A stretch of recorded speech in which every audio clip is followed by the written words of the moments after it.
The Velotric Fold 1 is not a fancy e-bike, and with a price tag of just $1,199, you wouldn't expect it to be. That's on the lower side of all e-bikes, but on the higher side of entry-level e-bikes. Yet somehow, even as a budget e-bike, this thing has seriously impressed me.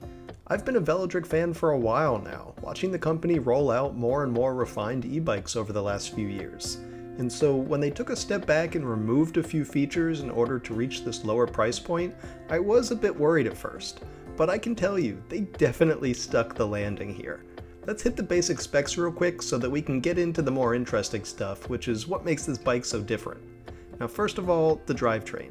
That's a 750 watt rear hub motor that outputs 1050 peak watts. It's got 70 newton meters of torque, so it's going to be a capable hill climber, not just a flatland cruiser. The bike also reaches up to 28 miles per hour or 45 kilometers per hour, though you can program in your own speed limiter down to as low as 12 miles an hour if you'd like, or anything in between. On the battery side, that's a 48 volt and 608 watt hour battery that they say will get you up to 45 miles on throttle or 55 miles on pedal assist. Though I'll tell you that the real world range is closer to 25-ish miles on throttle if you're riding fast like I like to, or a bit more on pedal assist. You can get the 55 miles on pedal assist, but you've got to really slow down and use those lower assist levels to do it.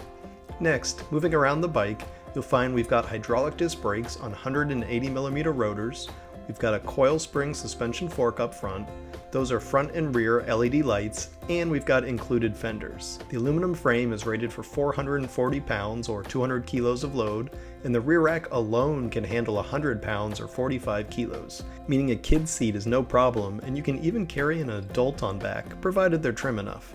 Last but not least are the tires, which is where I want to start talking about the ride here. Those are 20 by 3.0 inch tires, which are my favorite size because this is the ultimate compromise.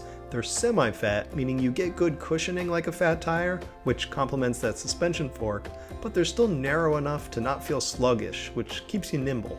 It helps make the bike feel solid underneath you, despite not having a chunky looking frame.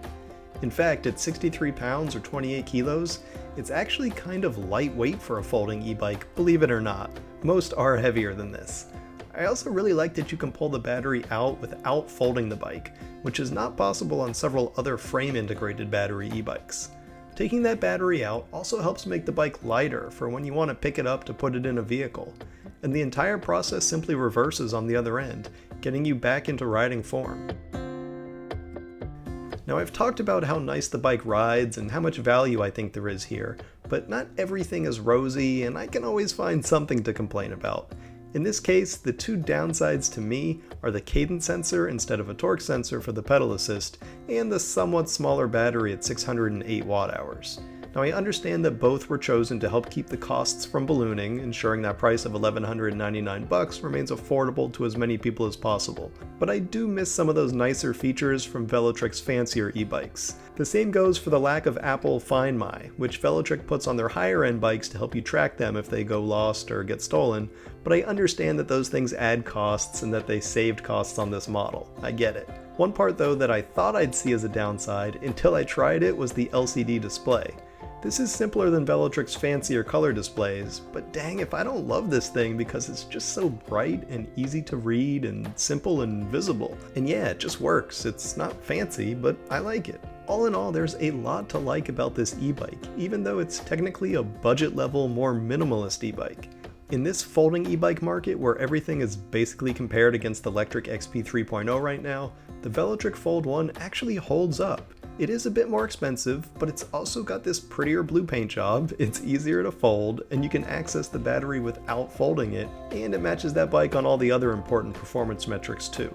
And of course the UL listing is a hugely important aspect that you can't overlook, especially now as more and more regulations are starting to require UL compliance for e-bikes.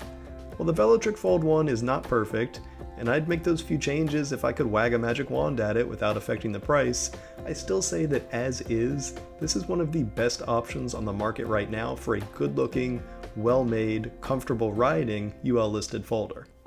And the fact that it comes in this beautiful blue color is just the icing on top.